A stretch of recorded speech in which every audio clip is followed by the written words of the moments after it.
이상이고요. 오늘 말씀 좀 같이 읽겠습니다. 창세기 6장 13절에서 22절 말씀입니다.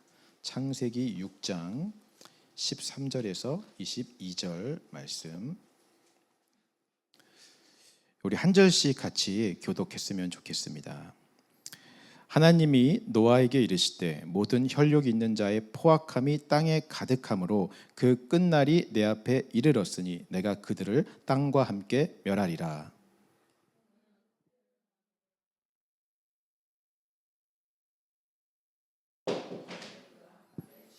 내가 만들 방주는 이러하니 그 길이는 300규빗, 너비는 50규빗, 높이는 30규빗이라.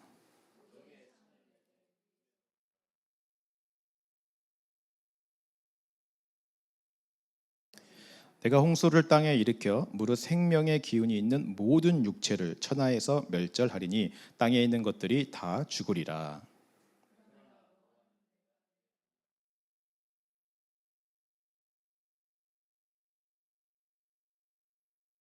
혈육 있는 모든 생물을 너는 각기 암수 한 쌍씩 방주로 이끌어들여 너와 함께 생명을 보존하게 하되,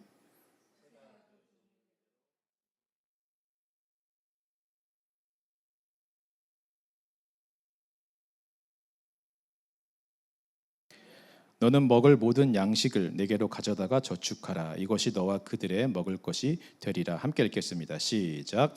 노아가 그와 같이 하여 하나님이 자기에게 명하신 대로 다 준행하였더라. 아멘. 자, 오늘은요 잠시 누가복음 강해를 멈추고요. 우리가 어제 또 노아의 방주를 다녀왔기 때문에 좀 노아의 방주에 대한 말씀을 여러분들과 함께 나누고 싶습니다. 우리가 눈으로도 보았고 또 하나님의 말씀으로 다시 보게 되면 아마 우리에게 주시는 더 큰 은혜와 또 하나님의 섭리가 있을 거라고 믿습니다. 함께 가시지 못한 분들도 이렇게 함께 말씀을 들으면서 구원의 방주 되시는 우리 예수님에 대해서 좀 깊이 있게 묵상하는 시간이 되었으면 좋겠습니다. 자, 우리가 방금요 창세기 6장 말씀을 읽었는데요. 이 앞장에는 우리가 너무나도 잘 아는 가인과 아벨의 이야기가 나오고 있습니다. 우리가 잘 알듯이요, 가인이 가려고 했던 길과 아벨이 가려고 했던 길은 너무나도 전혀 정반대의 다른 길임을 우리가 알 수 있었죠. 가인의 길은요, 하나님이 없이도 자기의 힘으로 잘 먹고 잘 사는 길이었습니다. 그래서 애녹성을 만들고 물질과 음악과 예술과 과학 이런 기술 이런 것들로 자기들끼리 세상을 만들어 갔어요. 이 세상은 나를 증명하는 길이고 나의 힘과 나의 능력과 나의 노력을 나타내는 길이고 나를 남기는 길이었습니다. 그러나요, 아벨의 길은 정반대입니다. 우리 한 장만 넘겨주시면요. 아벨의 길은 정반대의 길이에요. 아벨의 길은요, 이 땅에 아벨은 아무것도 남긴 게 없습니다. 오직 무덤만을 남기고 떠났어요. 본질적인 육신의 생명을 상징하는 아벨은 죽고요. 그리고 셋이라고 하는 새로운 생명이 태어나게 됩니다. 그리고 성경은요, 이때부터 셋이 태어난 이때부터 하나님의 이름을 부르게 되었다라고 이야기하고 있습니다. 나는 죽고 육신의 생명인 아벨은 무덤으로 들어가고 새로운 생명인 셋이 내 안에 태어나서 살아가는 길, 그 길을 우리가 아벨의 길이라고 이야기하는 것이죠. 하나님과 함께하고 하나님을 예배하고 하나님을 찬양하는 길을 말하고 있는 것입니다. 오늘 우리가 이 땅에서 살아야 될 길이 바로 아벨의 길인 줄 믿습니다. 나를 증명하고 나를 나타내고 나를 이 땅에 남기려고 하는 가인의 길이 아니라 예수 그리스도를 증명하고 예수 그리스도를 나타내는 아벨의 길을 걸어갈 수 있는 저와 여러분들이 되시기를 주님의 이름으로 축원합니다. 자, 6장 1절 2절 말씀 한번 읽어볼게요. 시작.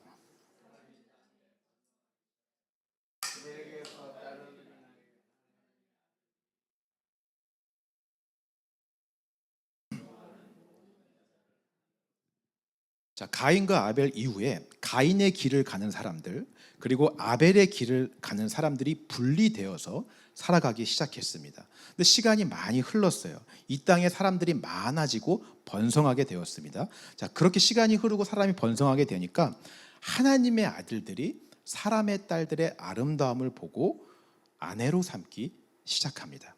우리가 구분한다면요, 여기서 사람의 딸들은 가인의 길을 걸어갔던 에녹송의 후손을 상징하고 있고요.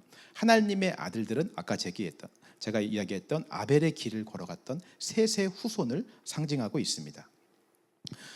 이 두 족보는요, 사실 절대로 섞일 수가 없는 족보이죠. 가인의 길은 완전히 나를 증명하고 나를 나타내는, 나를 남기는 세상으로 가는 길이고, 아벨의 길은 예수를 증거하고 예수만 나타내는, 나는 없고 무덤만 남기는 길이 아벨의 길이잖아요.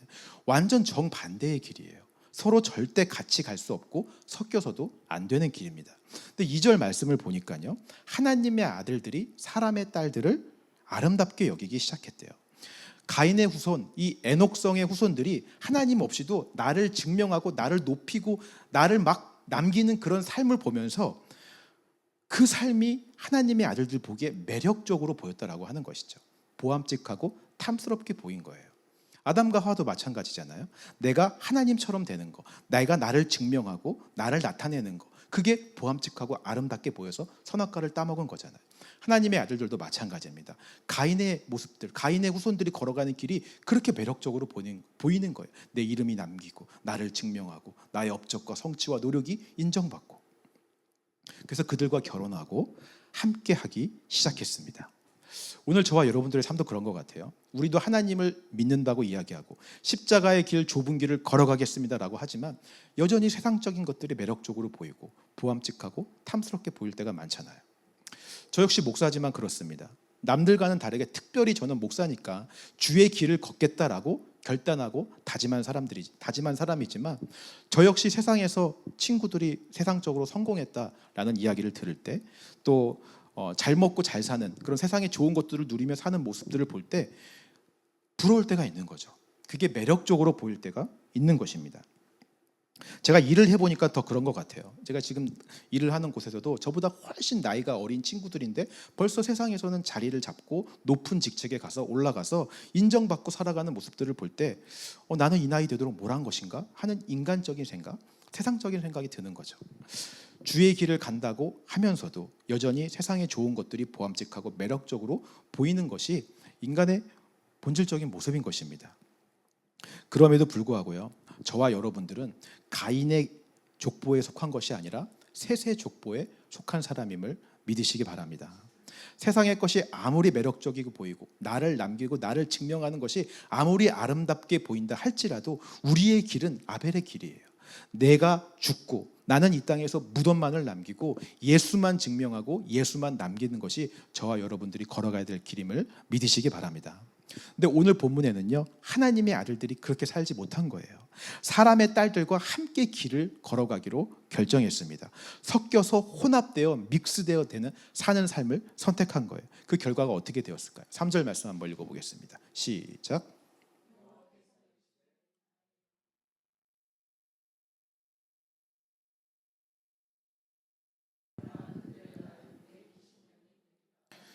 그 결과로요, 하나님의 영이 그들에게서 떠나게 되었다라고 말씀하고 있습니다. 여러분, 아까도 제가 말씀드렸듯이 아벨이 죽고 셋이 태어난 이후부터 하나님의 이름을 부를 수 있게 되었다라고 말씀을 드렸습니다. 똑같습니다. 우리도 내가 죽고 내 안에 예수 그리스도의 생명이 다시 태어나게 되면 우리 안에 성령님이 들어와 계시죠. 여러분, 이렇게 믿으십니까? 그 성령님이 우리 안에서 계속 우리를 도우시고 인도하시고 하나님의 이름을 부르게 하고 찬양하고 그 길을 걸어갈 수 있도록 우리를 도와주시는 줄 믿습니다.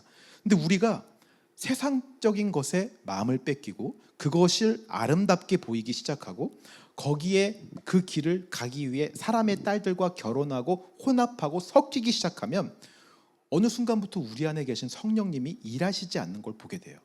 당연하죠. 내가 나를 남기고 나를 증명하고 내가 주인된 삶을 살겠다는데 진짜 주인 되신 성령님이 그럼 한번 그렇게 살아봐 라고 일하시지 않는 것입니다. 여러분 다 그런 경험 한번 해보시지 않으셨나요? 너무 오랜 시간 동안 우리가 세상의 마음을 빼앗겨 있으면 성령님의 인도하심에 민감하게 반응할 수 없게 되는 것들 다 경험해 본 적 있지 않으십니까?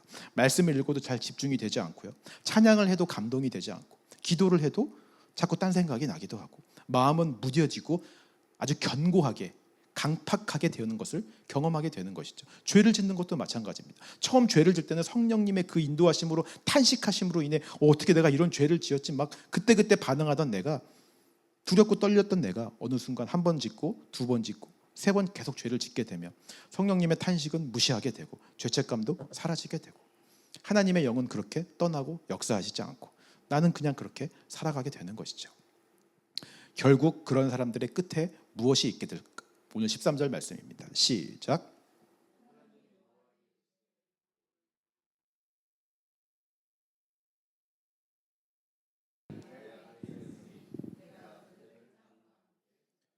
계속 그런 삶을 살아가게 되면, 아벨의 길이 아니라 가인의 길을 계속 걸어가게 되면 하나님께서 심판하시겠다라고 말씀을 하시는 거예요. 하나님께서는요, 정말 자신이 사랑하는 자신의 자녀들이 끝까지 세상의 길로, 가인의 길로 걸어가는 것을 그냥 보고 계시지 않습니다. 내버려 두시지 않아요. 어떻게든 그들을 돌이켜서 아벨의 길을 걷도록 하게 만드세요. 이 심판의 목적은요, 징계와 벌에 있지 않습니다. 다시 회복하게 해서 하나님의 길로 걸어갈 수 있게 하기 위한 목적으로 이 심판을 내리시는 거예요. 심판하고 치셔서라도 다시 하나님의 길로 돌아올 수 있도록 해주시는 것이죠. 오늘 본문에서 바로 이 하나님의 심판으로 인해 다시 기회를 주는 것, 다시 하나님의 길로 돌아올 수 있도록 구원의 기회를 주는 것이 노아의 방주라고 하는 것입니다. 그래서 이 노아의 방주에는요, 하나님의 구원의 길, 또 사랑과 은혜, 또 놀라운 그런 여러 가지 특징들이 많이 나타나 있어요. 서론이 너무 길었는데 왜 이 노아의 방주가 이런 구원의 방주가 되고 구원의 특징들을 담고 있는지 오늘 시간은 많이 없기 때문에 아주 짧게 중요한 것들만 여러분들과 좀 함께 나누기를 원합니다. 이미 가서 노아의 방주를 실제 모형을 보고 오신 분들은 이 내용들이 조금 더 마음에 잘 와닿을 것 같아요. 짧게 한번 보겠습니다. 자, 방주라고 하는 이 히브리어 단어가요, 성경에는 딱 두 가지가 두 군데 나오고 있습니다. 첫 번째는 당연히 지금 우리가 보고 있는 창세기에 나오고 있고요. 두 번째는요, 출애굽기에 나오고 있습니다. 모세의 어머니가 모세를 살리기 위해서 바구니를 만들어서 나일강에 흘려보내는 거 여러분 기억하시죠? 그 바구니와 같은 단어를 노아의 방주가 사용하고 있어요. 단어도 같은 단어를 사용하지만요, 모양도 같은 모양으로 그려지고 있습니다. 네모난 이렇게 상자 형태의 모양으로 만들어져 있어요. 이것은요, 두 가지가 공통적으로 상징하는 게 있습니다. 바로 뭔가 운전하기 위해, 어디를 가기 위해 만들어진 모양이 아니라고 하는 것이죠. 우리가 직접 가서 봤지만요, 노아의 방주 어디에도 조종하는 조종실이 없었잖아요. 성경 어디에도 방향키를 만들어라, 운전석을 만들어라 라고 하는 부분이 없었습니다. 모세의 바구니와 마찬가지로 물 위에 떠서 그냥 잘 흘러갈 수 있도록 네모난 상자 모양으로 만들어진 게 방주이고 모세의 바구니였던 거예요. 그러니까 운전하기 위해, 어떤 목적지를 가기 위해, 내가 뭔가를 하기 위해 만들어진 배가 아니라고 하는 것입니다.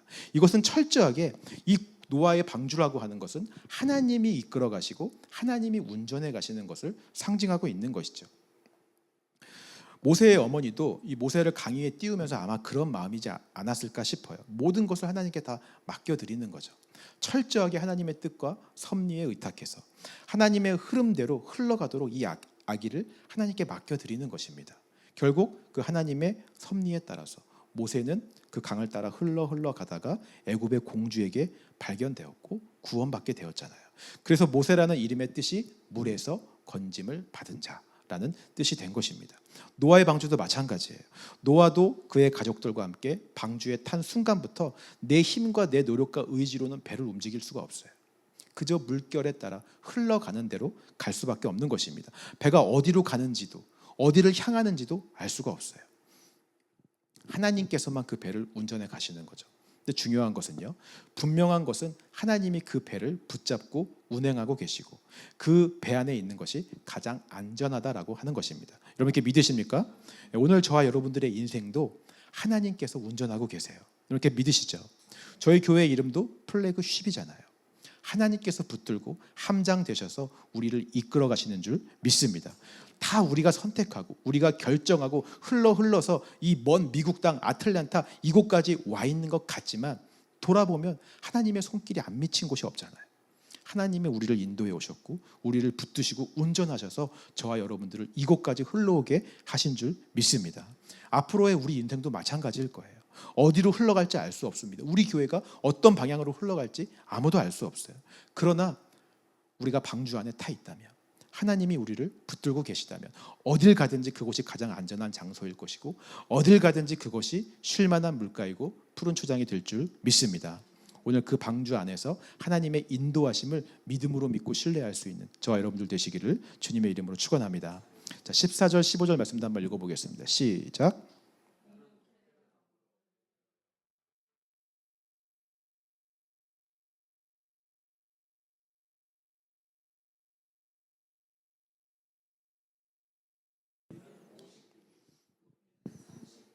자, 하나님께서요 친히 방주의 재료가 되는 나무에 대해서 설명하고요 크기와 높이와 뭐 이런 길이까지 아주 세세하게 설명을 해 주십니다. 재료가 뭐라고요?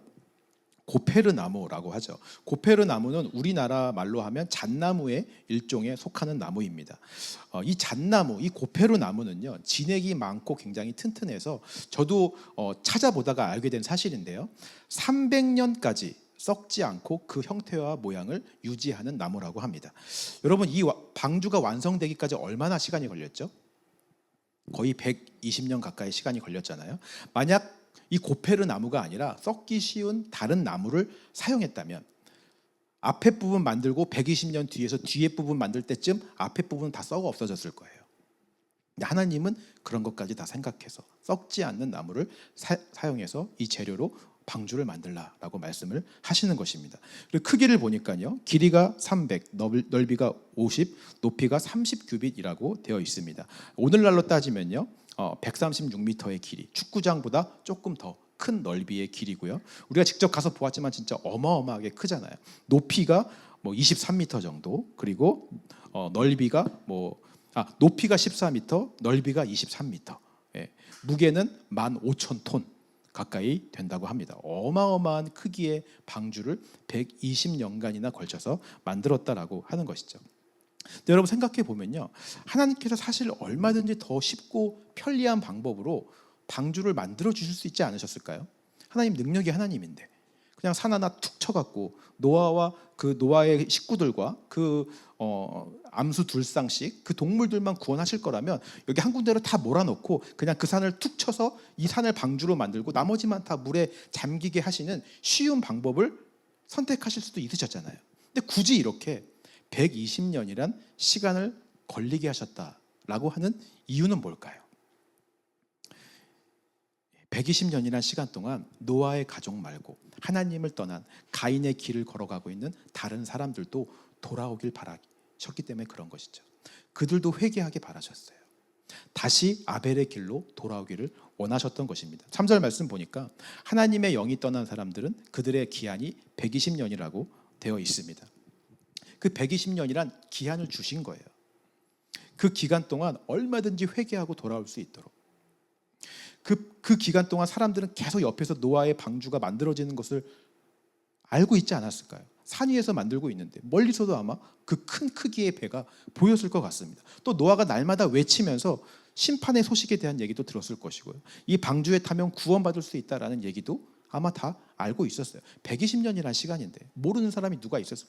그 사이에 태어난 아이가 있다 할지라도 120년이 지났으면 모르는 사람이 없었을 것입니다. 하나님은 여전히 그들이 구원받기를 원하셨고 여전히 그들이 돌아오기를 원하셨기 때문에 120년간의 유예의 시간을 주신 거예요. 예수님의 십자가도 마찬가지입니다. 예수님도 이 땅에 오셔서 쉬운 방법이 많았잖아요. 얼마든지 자기가 하나님의 아들이라는 거 증명하고 크신 권능과 능력과 사탄이 시험했던 것처럼 천사들 다 데리고 와서 내가 하나님이다 그러면 게임 끝나는 거잖아요. 근데 그런 쉬운 방법을 선택하지 않으시고 굳이 사람의 몸을 입고 아기로 태어나셔서 30년이 지나서 그 사람의 삶을 살아오게 하시고 또 3년 동안 공생의 사역을 하게 하시고 마지막엔 십자가에서 고난받고 수치와 조롱을 당하며 죽음에 이르기까지 그 긴 과정을 선택하셨어요. 그 이유가 무엇이겠습니까? 저와 여러분들을 구원하기 위해서예요. 내가 하나님의 아들이다, 내가 구원자이다라는 것만 증명하기 위해서였다면 아까처럼 산 하나 툭 쳐서 방주 만들다든지 아니면 내가 천사들 데리고 와서 내가 하나님이다라고 하는 게 가장 쉬웠을 것입니다. 하지만 저와 여러분들을 구원하기 위해서 그게 예수님의 목적이었기 때문에 그게 예수님의 최대 관심사였기 때문에 살리기 위해서 그 긴 시간의 과정들을 견디시며 또 이루시며 여기까지 오셨다라고 하는 것이죠. 저와 여러분들을 사랑하셨기에 기회를 주시고 우리를 인도하시기 위해 그렇게 하신 십자가의 은혜인 줄 믿습니다. 오늘 그 은혜와 사랑 때문에 저와 여러분들이 이 자리에 있음을 믿으시기 바랍니다. 오늘 구원의 광주가 바로 그 하나님의 사랑, 그 하나님의 기회, 구원의 길로 돌아오라고 말씀하시는 하나님의 초청의 길을 상징하고 있는 것이죠. 16절 말씀도 한번 읽어볼까요? 시작.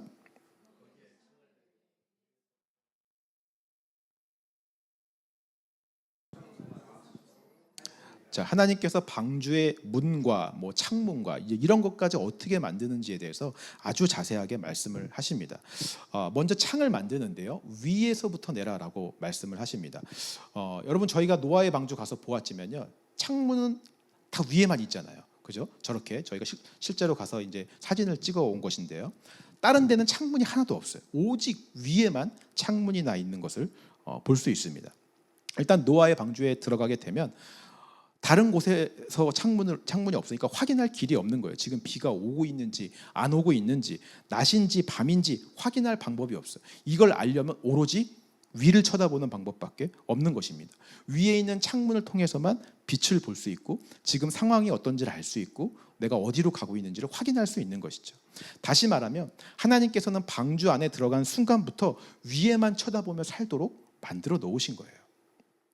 이것은 오늘 우리가 구원받고 아벨의 길을 걸어가는 사람들의 삶의 자세에 대해서 말씀해 주시는 것입니다.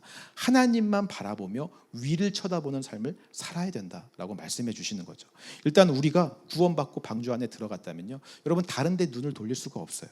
오직 위에서 내려오는 하나님의 말씀, 빛, 그것만 의지하며 위만 바라보며 살아갈 수밖에 없는 것입니다. 이스라엘 백성들의 광야 생활이 딱 그렇잖아요. 방주 안의 생활과 광야 생활이 똑같습니다. 풀 한 폭이 나지 않는 곳에서 그들이 바라봐야 될 것은 하늘에서 내려오는 만나밖에 없어요. 그게 아니면 살 수가 없어요. 하나님이 주신 만나가 아니면 살 수 없고, 하나님이 구름 기둥과 불 기둥으로 인도하지 않으면 갈 수가 없고, 하나님이 보호하지 않으면 다른 민족들과의 싸움에서 살아날 길이 없는 것입니다.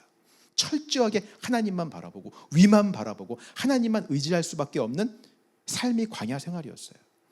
방주도 마찬가지입니다. 저와 여러분들의 삶도 마찬가지예요. 우리가 구원받고 예수님이란 방주에 탔다면, 그리고 오늘 우리가 구원받고 홍해를 건너 광야로 나갔다면, 저와 여러분들의 삶은 오늘부터 위에만 바라보는 삶이에요. 위에 난 창, 하늘로부터 내려오는 예수님의 말씀, 하나님의 은혜, 그분의 인도하심만 붙잡고 살아가야 되는 것이 저와 여러분들의 인생인 줄 믿습니다. 오늘 그런 삶을 살아가시는 저와 여러분들 되시기를 주님의 이름으로 축원합니다. 가장 중요한 얘기를 지금부터 하겠습니다. 우리 7장 1절에서 3절 말씀 같이 읽겠습니다. 시작.